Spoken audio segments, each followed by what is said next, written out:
ডাকসু নতুন নেতৃত্ব দলীয় রাজনীতির বাইরে এসে সবার জন্য কাজ করবে এমনটাই চায় সাধারণ শিক্ষার্থীরা। এছাড়াও এই নির্বাচন অন্যান্য বিশ্ববিদ্যালয়ের জন্য রোল মডেল হিসেবে কাজ করবে বলেও মনে করেন তারা।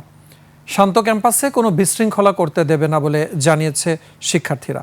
অনুপিয়ালের রিপোর্ট। ডায়ালগ সুবাসিত টয়লেট ক্লিনার, যার পাওয়ার প্লাস ফর্মুলা টয়লেটের কোনায় কোনায় পৌঁছে 99.99% জীবাণু ধ্বংস করে। রিমার্ক।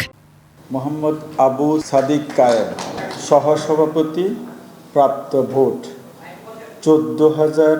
ডাকসু নির্বাচনের ভোট গণনা ও ফলাফল ঘোষণার পরই বিশ্ববিদ্যালয়ে এক ধরনের নীরবতা।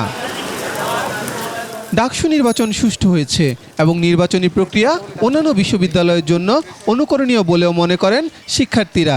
স্বচ্ছ, অবাধ, নিরপেক্ষভাবে ডাকসু চেয়েছিলাম একবার, এটাই হয়েছে। গণতান্ত্রিক চর্চার ক্ষেত্রে নির্বাচন দেখে ভালো লাগলো। এই জায়গায় কিভাবে ফাংশন করছে, কিভাবে এত স্বচ্ছতার সাথে কাজ করছে, এটা অন্য বিশ্ববিদ্যালয় ফলো করবে বলে আশা করি। জাতীয় নির্বাচন বলেন বা অন্যান্য নির্বাচন, স্থানীয় নির্বাচন, সবকিছু কিন্তু এটার একটা প্রভাব পড়ে যাবে।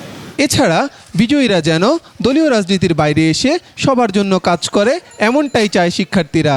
স্টুডেন্টদের যে ন্যায্য অধিকার, সেটা আদায় করার জন্যই তো আমরা ওদেরকে চুজ করেছি।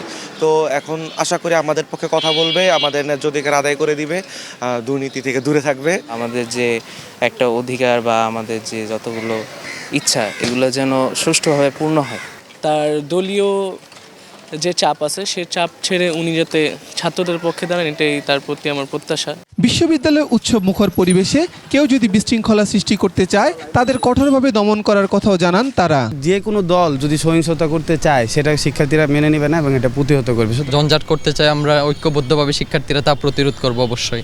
গণঅভ্যুত্থানের পর দেশে সুষ্ঠু নির্বাচনের পরিবেশ তৈরি হয়েছে, তারই প্রমাণ ডাকসু নির্বাচন বলেও মনে করছেন সাধারণ শিক্ষার্থীরা।